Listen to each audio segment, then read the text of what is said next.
I was also going to wait for someone to ask me about Acts chapter 15, but let's just go there anyway. It's commonly taught within Christianity that the 4 prohibitions in Acts 15 are the only requirements that Gentiles need to keep now, as opposed to keeping the entire Torah. So let's talk about that darn thing called context. What's the question they're trying to answer here? Verse 1, unless you were circumcised according to the custom of Moses, you cannot be saved. So the question they're trying to answer is this. Do Gentiles need to convert in order to be saved? Now today we would ask, why is this even a question? Does not the answer seem obvious? Historical context time? No, it's not obvious. See, Jews back then believed that in order to have a place in the world to come, you needed to be a Jew. And that the only way for a Gentile to come into the world to come, you had to convert. Now why would you think that? Go back through any of the new covenant promises written about in the prophets and in the Old Testament. Read all of them. Every single one of them are applied only to Israel, not to the Gentiles. There is no promise in the book anywhere for Gentiles. Anywhere, ever. It's not talked about. Gentiles have no place in the world to come. Even the famous Jeremiah passage says that the covenant will be made with Israel, not with Gentiles. So now here's the problem. We just saw a bunch of these Gentile guys receive the Holy Spirit. What gives? So now we're seeing for the first time that a Gentile can in fact be saved, whether or not he converts. So this was the debate. Do we now circumcise them? One side said, yeah, that's great and all. They got the Holy Spirit, good to go, they're saved, but now we have to circumcise them. And then Peter stands up and says, whoa, hold on. The Gentiles received the same Spirit in the same way that we did, and they are not circumcised, so they don't need it.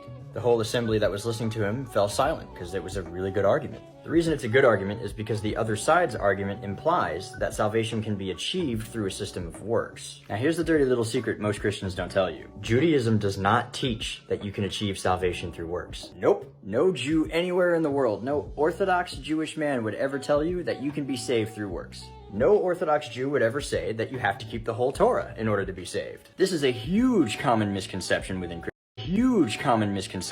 Christianity, and it's mostly because Christians don't know anything about Judaism. But yeah, Judaism is not a work-based religion.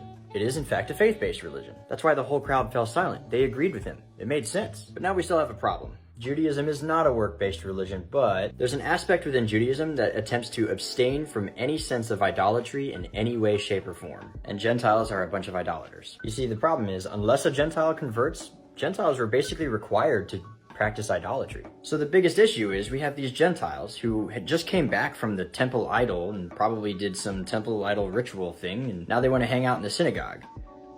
So now what do we do about that? Enter the 4 prohibitions, stage right.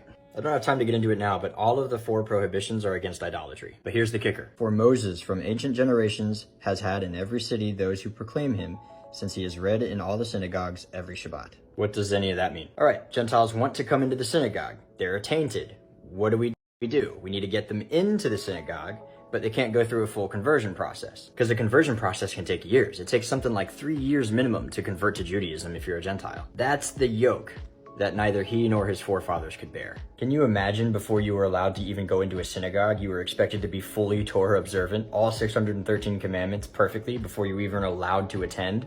That's insane. But they're saved, but they can't go into the synagogue. But they're saved, so they have to convert, but they don't need to convert because they're saved. So what? Basically, at the end of the 4 prohibitions, what James is saying is, here's the deal. Get them into the synagogue. Keep away from these 4 things so that they can come to the synagogue and they'll be fine. And every week, they will slowly learn the rest of the Torah. As long as we can get them away from idolatry so that they can come into the synagogue, the rest will be taught to them. But you are expected to eventually learn and eventually adopt the practices. So basically, at the very least, the Jewish community needed to be satisfied that Gentiles were no longer idolaters before they were allowed in the community. So basically, at the very least, the Jewish community needed to be satisfied that Gentiles were no longer idolaters before they were allowed in the community. So now I encourage you to reread Acts chapter 15 with all of this in mind and read it very carefully and then decide for yourself.